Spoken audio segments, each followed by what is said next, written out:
1 February 2026 Pakistan ಸರ್ಕಾರ ಅವರ cricket ಟೀಮ್ಗೆ ಒಂದು ಸಂದೇಶ ಕೊಡುತ್ತೆ. ನಾವು ನಿಮಗೆ ಟಿ20 ವಿಶ್ವಕಪ್ನಲ್ಲಿ ಭಾಗವಹಿಸುವುದಕ್ಕೆ ಅನುಮತಿ ಕೊಡ್ತಿದ್ದೇವೆ, ಆದರೆ ಭಾರತ ವಿರುದ್ಧದ ಪಂದ್ಯವನ್ನು ನೀವು ಆಡಬಾರದು. ಇದರರ್ಥ ಪಾಕಿಸ್ತಾನ ಭಾರತದ ವಿರುದ್ಧದ ಪಂದ್ಯವನ್ನು ಬಾಯ್ಕಾಟ್ ಮಾಡಿದೆ. ಇದರಿಂದ ಭಾರತಕ್ಕೇನಾದರೂ ಹೊಡೆತ ಬೀಳುತ್ತಾ? ಪಾಕಿಸ್ತಾನದ ಈ ನಿರ್ಧಾರ ಸ್ವತಃ ಅವರಿಗೆ ಬ್ಯಾಕ್ಫೈರ್ ಆಗುತ್ತಾ? ಐಸಿಸಿ ಇದಕ್ಕೆ ಯಾವ ಕ್ರಮ ತಗೋಬಹುದು? ಈ ಎಲ್ಲ ಕಂಪ್ಲೀಟ್ ಮಾಹಿತಿಯನ್ನ ನಾನು ಈ ವಿಡಿಯೋದಲ್ಲಿ ತೆರೆದಿಡ್ತೀನಿ. ಆದರೆ ನೀವು ಚಾನಲ್ಗೆ ಸಬ್ಸ್ಕ್ರೈಬ್ ಆಗಿ ಬೆಲ್ ಐಕಾನ್ ಕ್ಲಿಕ್ ಮಾಡೋದನ್ನ ಮರಿಬೇಡಿ. ಸ್ನೇಹಿತರೆ, ಕಳೆದ ಬಾರಿಯ ಚಾಂಪಿಯನ್ಶಿಪ್ ಟ್ರೋಫಿಯನ್ನ ಪಾಕಿಸ್ತಾನ ನಡೆಸ್ತಿತ್ತು. ಆಗ ಭಾರತ, ನಾವು ಪಾಕಿಸ್ತಾನಕ್ಕೆ ಬರೋದಿಲ್ಲ, ನಮ್ಮ ಮ್ಯಾಚ್ಗಳನ್ನು ಬೇರೆ ಕಡೆ ಆಡಿಸಿ ಅಂತ ಹೇಳಿತ್ತು.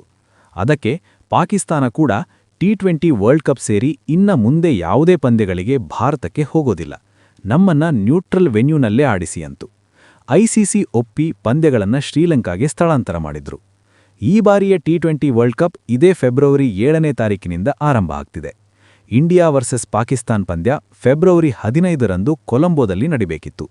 ನಮಗೆಲ್ಲ ಗೊತ್ತಿರೋ ಹಾಗೆ ಇದು ಹೈ ಡಿಮಾಂಡ್ ಇರೋ ಪಂದ್ಯ, ಐಸಿಸಿಗೆ ದೊಡ್ಡ ಆದಾಯ ಸಿಗೋ ಮ್ಯಾಚ್. ಆದರೆ ಪಾಕ್ ಹಿಂದೆ ಸರಿದಿರೋದು ಐಸಿಸಿಯ ಕೋಪಕ್ಕೆ ಕಾರಣ ಆಗಿದೆ. ಇದರಿಂದ ಇಲ್ಲಿ ಯಾರಿಗೆ ಏನೇನು ನಷ್ಟ ಆಗಬಹುದು ನೋಡೋಣ. ಐಸಿಸಿಗೆ ಬರಬಹುದಾಗಿದ್ದ ದೊಡ್ಡ ಆದಾಯ ಬಿಟ್ರೆ ಬೇರೇನೂ ನಷ್ಟ ಇಲ್ಲ. ಭಾರತಕ್ಕಂತೂ ಪಾಕ್ ಮೇಲೆ ಆಡಿ ಏನು ಬರಬೇಕಾಗೂ ಇಲ್ಲ. ಆದರೆ ಪಾಕಿಸ್ತಾನಕ್ಕೆ ತಮ್ಮ ಬೋರ್ಡ್ ನಡೆಸೋದಕ್ಕೆ ಕಷ್ಟ ಆಗೋ ರೀತಿ ಇದು ಬ್ಯಾಕ್ಫೈರ್ ಆಗಬಹುದು. ಮೊದಲ ಪಾಯಿಂಟ್, ಪಂದ್ಯವನ್ನ ಬೈಕಾಟ್ ಮಾಡಿರೋ ಕಾರಣ ಕೊಲಂಬೋದಲ್ಲಿ ನಡೀಬೇಕಿದ್ದ ಗ್ರೂಪ್ ಸ್ಟೇಜ್ ಪಂದ್ಯಕ್ಕೆ ಭಾರತಕ್ಕೆ 2 ಅಂಕಗಳನ್ನು ನೀಡಲಾಗುತ್ತೆ. ಆಟನೇ ಆಡದೆ ಭಾರತಕ್ಕೆ ಸುಲಭವಾಗಿ 2 ಅಂಕ ಸಿಗುತ್ತೆ. ಎರಡನೇ ಪಾಯಿಂಟ್, ನೆಟ್ ರನ್ ರೇಟ್ ಮೇಲೆ ಪರಿಣಾಮ. ಐಸಿಸಿ ನಿಯಮಗಳ ಪ್ರಕಾರ ಒಂದು ಪಂದ್ಯವನ್ನ ಬಹಿಷ್ಕಾರ ಮಾಡಿದ್ರೆ ಅದನ್ನ 20 ಓವರ್ಗಳ ಸಂಪೂರ್ಣ ಇನ್ನಿಂಗ್ಸ್ ಆಗಿ ಪರಿಗಣಿಸಲಾಗುತ್ತೆ. ಆದರೆ ಪಾಕ್ ರನ್ಗಳು ಶೂನ್ಯವಾಗಿರುತ್ತೆ.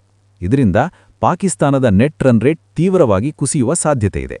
ಒಂದೇ ಒಂದು ಪಂದ್ಯ ಸೋತ್ರೂ ಅವರ ಸೂಪರ್ 8ಗೆ ಕ್ವಾಲಿಫೈ ಅವಕಾಶಗಳು ದೂರದ ಮಾತಾಗುತ್ತೆ. ಕಳೆದ ವಿಶ್ವಕಪ್ನಲ್ಲಿ ಯುಎಇ ತಂಡ ಪಾಕಿಸ್ತಾನವನ್ನು ಸೋಲಿಸಿತ್ತು. ಆಗೇನಾದ್ರೂ ಪಾಕ್ ಈ ಬಾರಿ ಬೇರೆ ತಂಡದ ವಿರುದ್ಧ ಸೋತ್ರೆ ಬ್ಯಾಗ್ ಪ್ಯಾಕ್ ಮಾಡಿಕೊಂಡು ವಾಪಸ್ ಆಗಬೇಕಾಗುತ್ತೆ. ಮೂರನೇ ಪಾಯಿಂಟ್, ಟೀಮ್ ರೀಪ್ಲೇಸ್ಮೆಂಟ್. ರಿಪೋರ್ಟ್ಸ್ ಪ್ರಕಾರ 2026ರ ಟೂರ್ನಮೆಂಟ್ನಿಂದ ಪಾಕಿಸ್ತಾನವನ್ನು ಸಂಪೂರ್ಣವಾಗಿ ಬ್ಯಾನ್ ಮಾಡೋದಕ್ಕೆ ಐಸಿಸಿ ಮೀಟಿಂಗ್ ನಡೆಸ್ತಿದೆ. ಪಾಕಿಸ್ತಾನದ ಬದಲಾಗಿ ಉಗಾಂಡಾ ತಂಡವನ್ನು ಸೇರಿಸುವ ಸಾಧ್ಯತೆಯೂ ಇದೆ.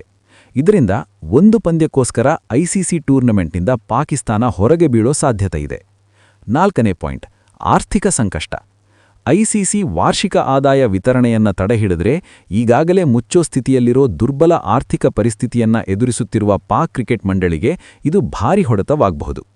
ಪಾಕಿಸ್ತಾನಕ್ಕೆ 50%ಗಿಂತ ಹೆಚ್ಚಿನ ಆದಾಯ ಬರೋದೇ ಐಸಿಸಿ ಕೊಡುವ ರೆವೆನ್ಯೂಯಿಂದ. ಸುಮಾರು $34.5 ಮಿಲಿಯನ್ ಆದಾಯ ಐಸಿಸಿಯಿಂದ ಬರುತ್ತೆ. ಇದನ್ನ ಐಸಿಸಿ ಹೋಲ್ಡ್ ಮಾಡಿದ್ರೆ ಪಾಕ್ ಬೋರ್ಡ್ ಮುಳುಗು ಹೋಗುತ್ತೆ. ಐದನೇ ಪಾಯಿಂಟ್, ಪಿಎಸ್ಎಲ್ ರೆಸ್ಟ್ರಿಕ್ಷನ್. ಐಸಿಸಿ ಮತ್ತು ಬೇರೆ ದೇಶದ ಕ್ರಿಕೆಟ್ ಮಂಡಳಿಗಳು ಪಾಕಿಸ್ತಾನ್ ಸೂಪರ್ ಲೀಗ್ನಲ್ಲಿ ಭಾಗವಹಿಸೋದಕ್ಕೆ ವಿದೇಶಿ ಆಟಗಾರರಿಗೆ ನೋ ಆಬ್ಜೆಕ್ಷನ್ ಸರ್ಟಿಫಿಕೇಟ್ಗಳನ್ನು ಕೊಡೋದಕ್ಕೆ ನಿರಾಕರಿಸಬಹುದು. ಐಪಿಎಲ್ ಎಫೆಕ್ಟ್ನಿಂದ ಮೊದಲೇ ಪಿಎಸ್ಎಲ್ ಆಡೋದಕ್ಕೆ ಪ್ಲೇಯರ್ಸ್ ಇಲ್ಲ. ಒಂದು ವೇಳೆ ಈ ರೀತಿ ಆಗ್ಬಿಟ್ರೆ ರಿಟೈರ್ಡ್ ಆಗಿರೋ ಪ್ಲೇಯರ್ಸ್ ಜೊತೆಗೆ ಪಾಕಿಸ್ತಾನ ಆಟಗಾರರು ಸೇರಿ ಈ ಟೂರ್ನಮೆಂಟ್ ನಡೆಸಬೇಕಾಗುತ್ತೆ. ಆರನೇ ಪಾಯಿಂಟ್, ಹೋಸ್ಟಿಂಗ್ ರೈಟ್ಸ್.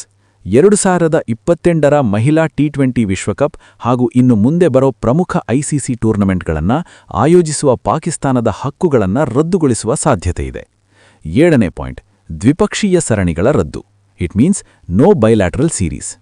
ಐಸಿಸಿ ತೆಗೆದುಕೊಳ್ಳುವ ನಿಲುವಿಗೆ ಬೆಂಬಲವಾಗಿ ಇತರೆ ಮೆಂಬರ್ ಸದಸ್ಯ ವಿದೇಶಿ ರಾಷ್ಟ್ರಗಳು ಪಾಕಿಸ್ತಾನಕ್ಕೆ ದ್ವಿಪಕ್ಷೀಯ ಸರಣಿಗಳಿಗಾಗಿ ಪ್ರಯಾಣಿಸಲು ನಿರಾಕರಿಸುವ ಸಾಧ್ಯತೆಯಿದೆ. ಎಂಟನೇ ಪಾಯಿಂಟ್, ದಂಡ. ಇನ್ನು ಐಸಿಸಿಗೆ ಆಗುವ ಆರ್ಥಿಕ ನಷ್ಟ. ಈ ಪಂದ್ಯದ ಬ್ರಾಡ್ಕಾಸ್ಟಿಂಗ್ ಮತ್ತು ಅಡ್ವರ್ಟೈಸ್ಮೆಂಟಿಂದ ಬರುವ ದೊಡ್ಡ ಆದಾಯ ಮಿಸ್ ಆಗುತ್ತೆ. ಆದರೆ ಇದನ್ನ ಪಾಕ್ನಿಂದಲೇ ವಸೂಲಿ ಮಾಡೋ ಸಾಧ್ಯತೆ ಇದೆ. ಪಂದ್ಯ ರದ್ದು ಮಾಡಿರೋ ಕಾರಣ $38 ಮಿಲಿಯನ್ ವರೆಗೂ ಪಾಕಿಸ್ತಾನಕ್ಕೆ ದಂಡ ಹಾಕಬಹುದು ಅಂತ ಹೇಳಲಾಗ್ತಿದೆ. ಕೇವಲ ಒಂದು ಪಂದ್ಯದಿಂದ ಪಾಕಿಸ್ತಾನ ತನ್ನ ಕ್ರಿಕೆಟ್ ಭವಿಷ್ಯಕ್ಕೆ ಕುತ್ತು ತಂದುಕೊಳ್ಳುತ್ತಾ ಕಾದು ನೋಡಬೇಕಾಗಿದೆ. ಸ್ನೇಹಿತರೆ, ನಿಮಗೆ ಪಾಕಿಸ್ತಾನ ವರ್ಸಸ್ ಭಾರತದ ಪಂದ್ಯ ಬೇಕಾ? ಕಮೆಂಟ್ ಮಾಡಿ, ವಿಡಿಯೋಗೆ ಲೈಕ್ ನೀಡಿ, ಸಬ್ಸ್ಕ್ರೈಬ್ ಆಗ್ಬಿಡಿ. ಮುಂದಿನ ವಿಡಿಯೋದಲ್ಲಿ ಸಿಗೋಣ.